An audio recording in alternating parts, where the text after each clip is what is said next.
Yeah, so like here, for example, there's zero reason in my mind to actually use a whale. You just take this.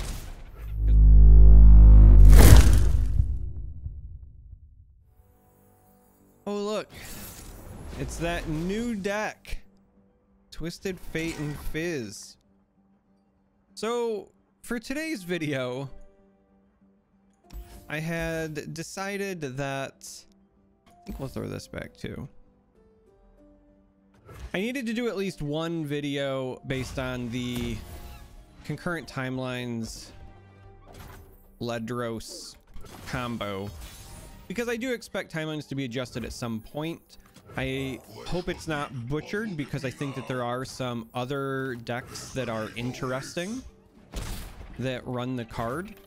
I really like the Freljord one with Elnux and with Trundle's Ice Pillar. I think that that is kind of neat from a design standpoint, but I needed to do this at least one time, so I thought I was going to be the scumbag for this video, and then I cue into somebody playing Twisted Fate and Fizz. We're gonna, I guess, just keep solo rolling this. Like, maybe they just have a really bad hand or something. I'm super skeptical of what's going on here. Okay, they must have a really bad hand, or they are trying to pop off or a crazy combo. But we're just gonna go ahead and do this because we'd like this open attack for more chip damage. Not that it matters, because our combo is supposed to be an OTK anyway, but we'll keep taking it. And this will probably be a rummage. This is why we run the bots. I'm gonna go through my version of this list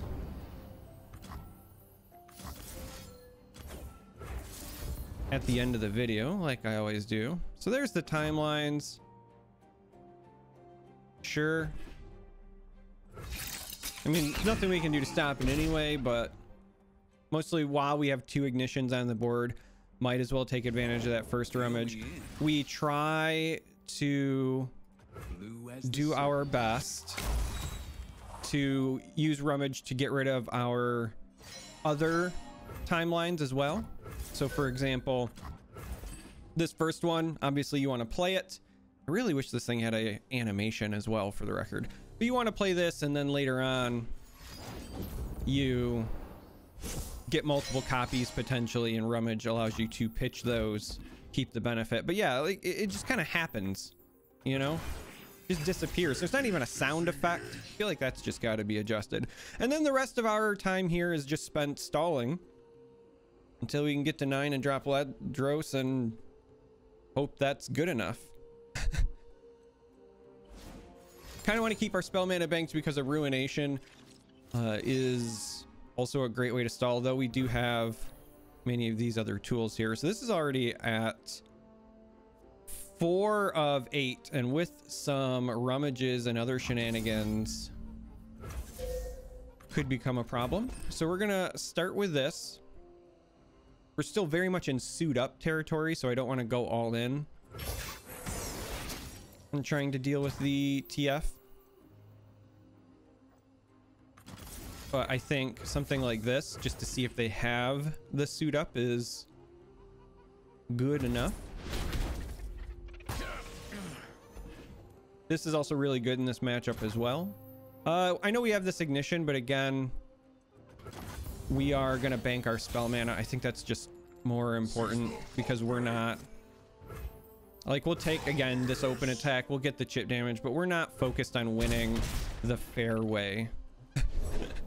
To be blunt, that's just not what we are interested in doing with our deck. Now we have this box, so I kind of want to wait and see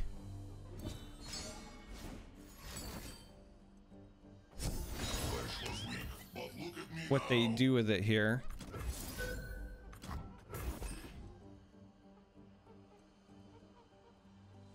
So we'll go ahead and do this.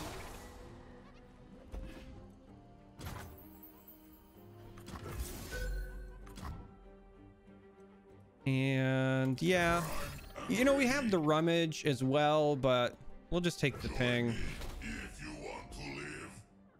We're gonna kind of showcase the illusion of pressure. Yeah, see, this rummage is already much better anyway. Gotta go with the flow. So they go with this. These are potentially the reason why you might have wanted to save that box. Oh, we've seen all of our timelines now. Save our ruination mana. Let's do this. This will be a suit up check, I suppose. Once they've attacked, you kind of don't really need to wait for the ruination. Can you improve perfection? A ticket to the gun show.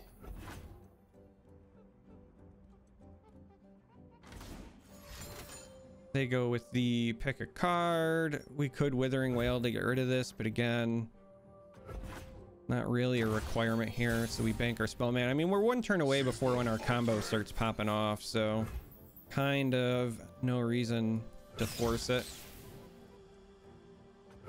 So we'll do this because this is as good as dealing 1 damage. Let's be honest, they're not going to trade their bot for that. Witness perfection. They develop another bot. I wouldn't hate actually popping a ruination this turn, just because next turn we're almost assuredly going to be dropping Ledros to go for the combo. We haven't seen enough from them to really warrant a burble fish yet either. You know what? Let's do it now. Now they might still have plenty more to do here in terms of burblefish, which is my concern.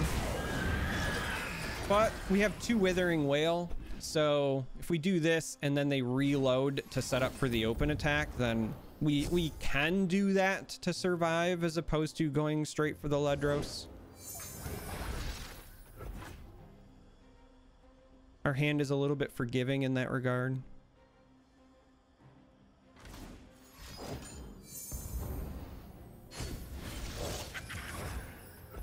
Now, if they're not close to threatening lethal, then we just let it through. Yeah, so like here, for example, there's 0 reason in my mind to actually use a whale. You just take this because we're not being threatened. And then you play the Ledros. And you select the Dreadway. And then you wait. And this is it. This is the deck. That's the deck. We'll play one more and then I'll talk through the list. But that's it. We're the scumbags and we are playing against TF. Who knew?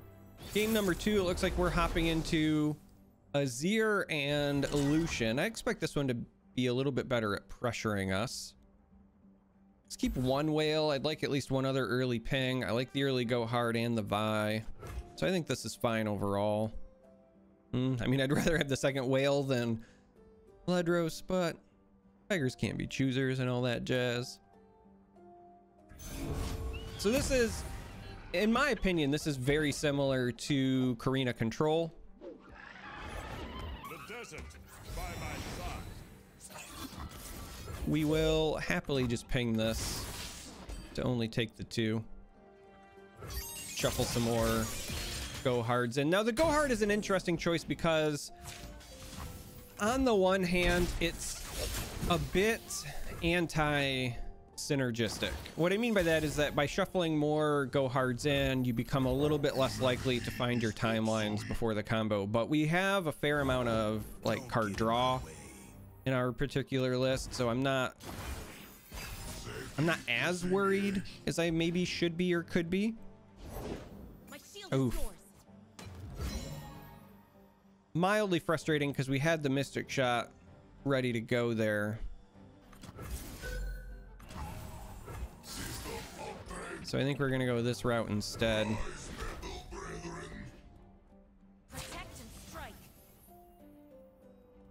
Let this through. And we'll at least hit this for 1 so that maybe later on the whale will take care of that for us. But also get the drain going, maybe find something relevant. I was kind of hoping for something a bit cheaper here.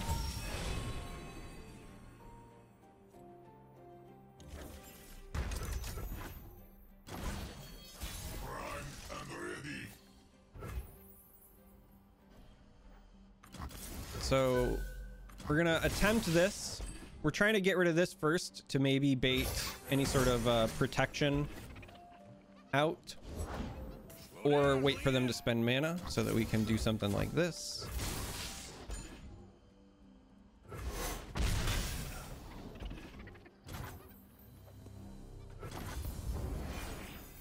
And Vi's already up to an 8-4, which feels kind of fun. Vi and the aforementioned go hards are like your secondary win condition in this list. Oh, they got a remembrance into a radiant. It's a good thing we traditionally don't care about their health. I mean, they have no mana, so we will happily take that attack. Like, we would chew that attack up. We would take value trades for both of them. I mean, even as it is, we'll happily take this one.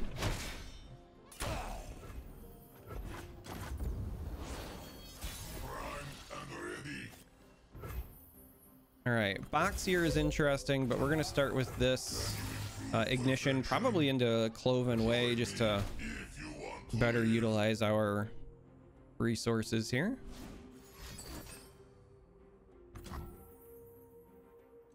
Well, that is unfortunate. We don't have much that we can do to stop it.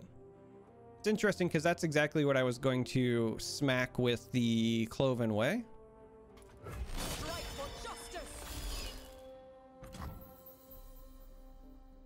But I think we're just gonna let that go. I mean, I think we actually still might just do this anyway. We're slowly depleting their resources. Kind of wanted to bank the spell mana, but this is pretty solid for us as far as slowing them down.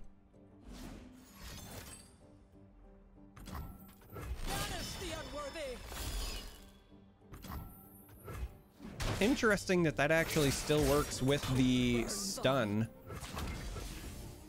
I mean, we got 2 cataclysms out of the way.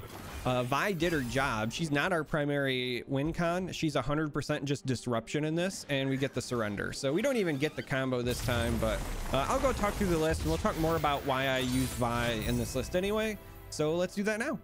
With 2 games down, and rather quickly, mind you, it's time to talk about the list. And like I said in a video from a couple of days ago, I wasn't even sure if I was going to do a video on this list because I expect it to be adjusted or updated in some way. I personally suspect that they're going to end up changing Dreadway's mana cost because it's the simplest and most elegant of the solutions to this combo, but it's also possible they just leave it. This isn't, in my opinion, necessarily an overpowered deck. I don't think that it needs an adjustment on that, but it is a very anti-fun deck because it is essentially a 2-card combo that feels very hard to disrupt. Now, don't get me wrong, there are definitely ways that it can be disrupted, and I will also cover that a little bit more. But from a player enjoyment standpoint, I know that this combo is turning a bunch of people off from the game. So first, we're going to talk about the combo itself before I talk about the list. In case you are not familiar, we got to see it in game 1. Essentially, you're playing concurrent timelines because for the rest of the game, the first time you play a follower each round, you pick one of 3 followers with the same cost to transform it into. Now, this is followers even outside your existing regions. And then the combo is you're trying to play Ledros. Now, this version's also running a couple of copies of Karina because she can be a backup win con and can also serve as a great way to just give you a one-sided board wipe, which is sometimes also enough. But in the off chance that for whatever reason you lose your Ledroses or you whiff, she's an alternative. I tried to build this list with backup ways to win in case your combo is messed with, because Nopify and Deny and, you know, Right and Negation are all things that can stop your timelines potentially. Now, you can play around that by looking for opportune windows to develop it. It's not like you have to develop it early on. This is not a list that runs early bodies, really. I mean, you've got Ballistic Bot because it's so good for the rummage plays. And then that's it, right? Like, this is old school kind of Karina control in terms of lots of spells. In fact, 29 spells, 11 units. 5 of these units are 9 drops. 3 more are Vi, and then you have the ballistic bots, right? So the combos, you play Timelines, and then you play Ledros. Karina's your backup, and when you play Ledros, the ability goes on the stack, and then you're looking to choose Dreadway. So here real quick, I'm just gonna say all regions, right? And we're gonna go down to the 9s so that you understand exactly why this works and why people are so frustrated. So total 9 cost units in the game. You've got Brightsteel, Ledros, Karina, Katagrin, Swiftfoot, Dreadway, right? So you've got 1, 2, 3, 4, 5, 6, and you're always shown 3 of these. So your chances of finding Dreadway are really good. And even if you don't find it, then you can just potentially get it on the next one, right? So you're also still getting the Ledros trigger. And worst case scenario, right? Worst case, let's just say hypothetically, you play your Ledros and you get shown the worst 3 of your 9 drop options, right? So let's look at these. What are your worst 3? Well, probably Karina, because post play, she's not very good. Probably Swiftfoot for the same reason. And then Katagrin, right? So like these 3 are your worst 3 options, in which case you still end up with your pick of these 3. So if you need the quick attack, you still get a 7/6 quick attack plus the Ledros effect, or maybe you want the 9/6 with Fury, who knows, right? But this would be like your worst 3 choices to be shown, and that's not exactly bad because you still get the Ledros effect, and this is a deck meant to stall, so you might be fine. The reason I'd said maybe you pick Katagrin over the quick attack is because this still has a 9 attack power. This is still a list that runs the 1 of Atrocity, so it's entirely possible Katagrin's still good enough to get the job done. So you got a great chance of hitting the combo. Now it is disruptible. I wanted to cover that as well. So ways that people can stop your combo and things to look out for are they can stop the skill entirely. So Right in Negation and Deny can counter the Ledros skill on the stack. Now, if they do that, if you're trying to Ledros into Dreadway, you still end up with a Dreadway, right? So you made them waste a key spell, and you still ended up with a Dreadway that doubles damage, and you still can maybe finish the game off even without finding your second Ledros, because that's also still on the table, because they have to deal with the Dreadway. And again, that's why I tried to build in these backup win cons, because let's just say hypothetically, right? If you whiff the first time because of disruption, so you end up with a Dreadway, but they countered this. Well, if you play Karina, Karina's going to be doubled. And then if she finds Dreadway as well, she's going to double her damage again. So a Karina for like 4, because we run very little in the way of units. And in this specific scenario, you're already 2 units down, right? So numbers wise, you should be expecting to hit somewhere between 3 and 4. Let's say 3. So a Karina for 3 at that point still is worth 12 damage because you'd be double Dreadway. So once this game gets to its like closure parts, it's generating a lot of pressure, but they can counter it. So again, Deny, Right in Negation, keep an eye out for those levels of mana. The other ways they can stop it are ruining the Dreadway portion of the combo. So Ledros skill goes on the stack. He transforms into Dreadway. If they destroy the Dreadway, so let's say they vengeance it, right? They do something at fast speed on the stack to kill the Dreadway, the damage isn't doubled. You still get that Ledros effect though, so again, lots of ways to try to close out the game. They could also do a temporary disruption, so they could bounce it back to your hand. They could hush it, for example. There's a number of ways that they can interrupt it that way. They could entomb it if it's a Lysandra deck. Maybe they have Lysandra on the table and then they play the second one from their hand for the entomb. Maybe they're a deck that just runs main deck entomb. Speaking of Lysandra, a leveled up Lysandra means that you can never kill them outright with the combo. You need a second source of damage. So what I mean by that is that, let's say they're at the full 20, you roll the combo, right? Ledros is going to hit for 10, Dreadway doubles it to 20, but a Lysandra that's level 2 on the board means their Nexus has tough, and so it takes 19, they end up at 1. So then you have to find a way to finish the rest of the Nexus off. Now you can do that by killing the Lysandra and then poking them. So again, we run Static Shock, we run Unspeakable Horror. You can just Mystic Shot the Nexus. That's worth 2. That gets around that as well. And then again, my version runs some other sources. So you've got the Vi, you know, you've got the maybe pack your bags if you really want to go deep into a game. Or again, you can just kill the Lysandra, maybe finish things up with a ballistic bot, etc., etc. So like you have options. You can just play another Ledros, right? You can go with the Karina potential finisher. There are options, but just know that your combo is not guaranteed, so you need backup plans. And so with that in mind, because I know I've talked a bit about interactions and whatever, now I want to go through and talk about my version of the list and the contingencies. So right out of the gate here, let's put this back to the regions because I want to talk about something. Right out of the gate, 3 timelines, kind of important. First one is the only one that matters. After that, the other ones are dead. So that's also why I'm running Rummage, because Rummage 1 helps us dig. I think that's important.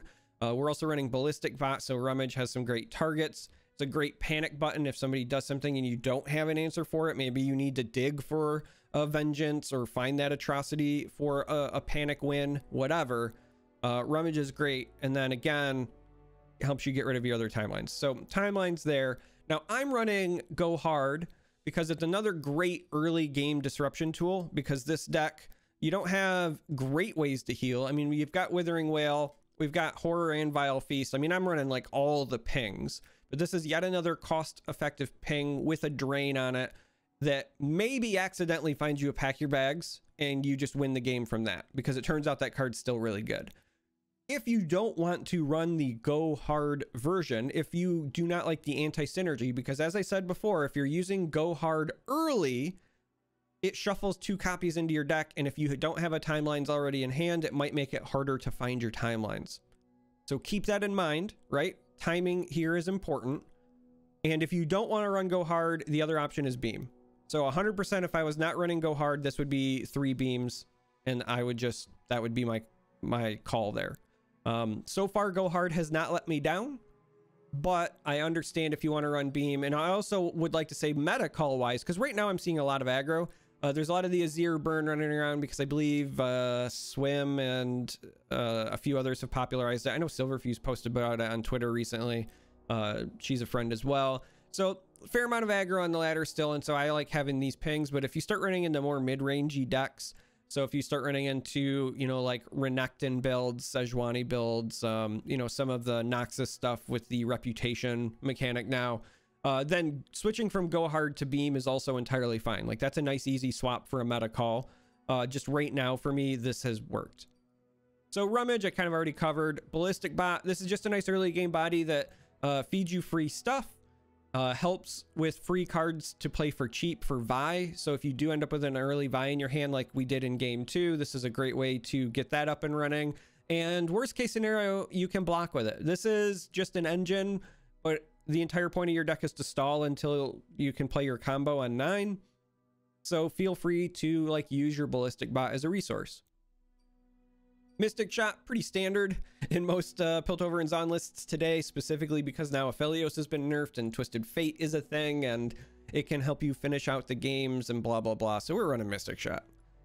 Both of the Drain pings, Vile Feast and Horror, both slow your early game opponents down while also giving you a body, but in different ways. Obviously, the Feast is a more immediate reward that you get a chump blocker out of.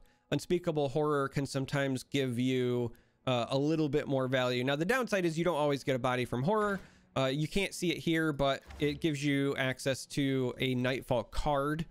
And so if you go back to the all regions, just as a quick reminder, there are actually Nightfall spells, and there's even more of them because of the expansion. So you can get another Horror from a Horror.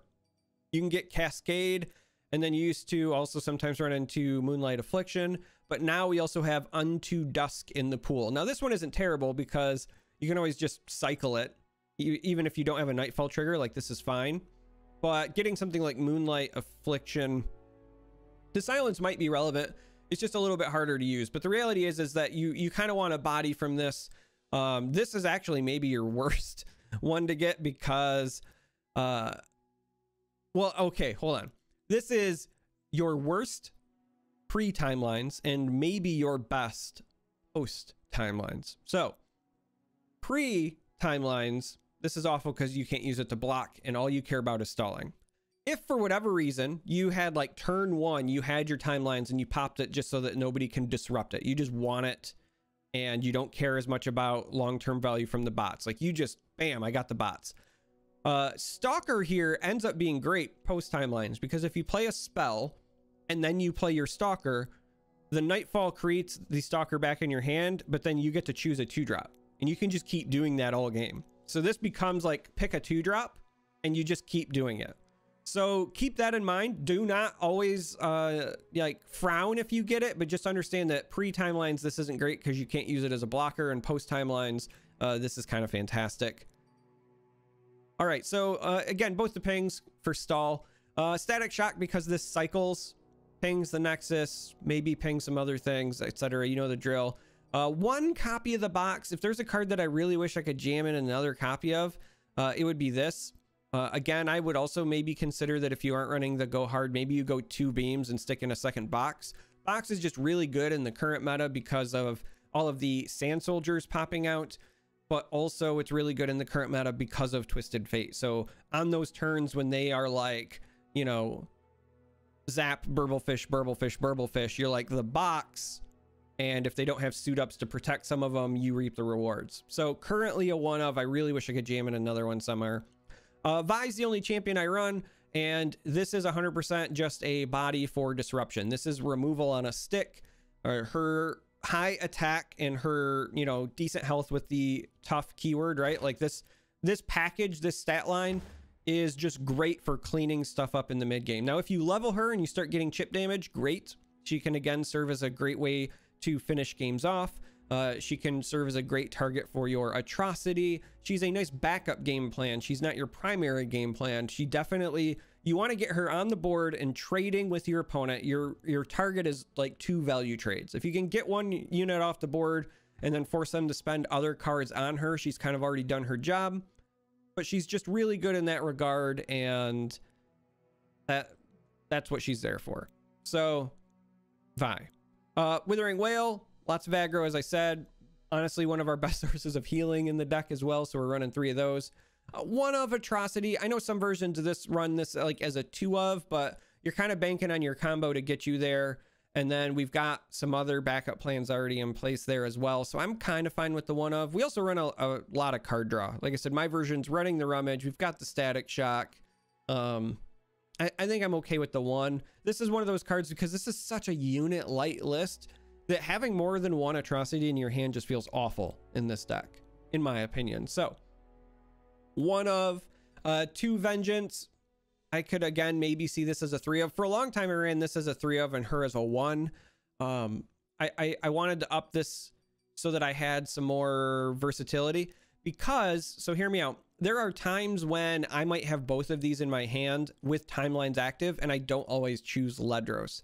If my opponent has a fistful of cards and all of their mana available and they are playing Ionia or they're playing Shurima and they might have the right in negation, or I expect them to have that Vengeance. If I expect my combo to be interrupted, I will sometimes play the Karina first to bait the responses, but also in order to maybe wipe the board. Because if you're in a position where you play Ledros and your combo is not gonna go off and you can't defend yourself against whatever board it is they've amassed, like playing Ledros and going for it is akin to losing the game. So there are certainly times I have found where Karina ends up just being a better play because you get them to respond and you also sometimes buy yourself that breathing room. So currently 2 Vengeance, 2 Karinas. Obviously you want the Ledros because you want that on 9. You want to make sure you're hitting this when you can, or at least have the option to. In the instances I was just describing where maybe it's not the right play, you still want that option available so you can make that decision instead of having the decision made for you. And then the last is the 1 of Ruination, just as a panic button, you know, blow stuff up, slows people down, blah, blah, blah, etc., etc. So this is the list. I don't expect it to last for very long. As I said, I expect timelines, either timelines gets adjusted or they change the cost of Dreadway so that you can't do the combo. I kind of hope it's the latter because I like some of the other Timelines lists. As I've said before, there's a really neat Freljord version with Elnux and with Trundle Ice Pillars. If you're not familiar, the Ice Pillar combo is you get a free 8-drop because the pillar has the play effect of refilling your mana, but it's also going to transform into another 8-drop. So you have your 8 mana back, but you got something not a pillar. Like, it's pretty big power play. And then you also have the old Elnux thing where you play an Elnux, it summons the others from your deck, and then you also get a better 5-drop out of it. So lots of neat things that you can do. And so I kind of hope it sticks around, and you know, maybe we'll visit that version of the list at some point, but this is the deck. So if you made it this far, I appreciate you as always. Thanks for watching. If it's your first time, remember to subscribe. That really helps. Until next time, may you walk on warm sands.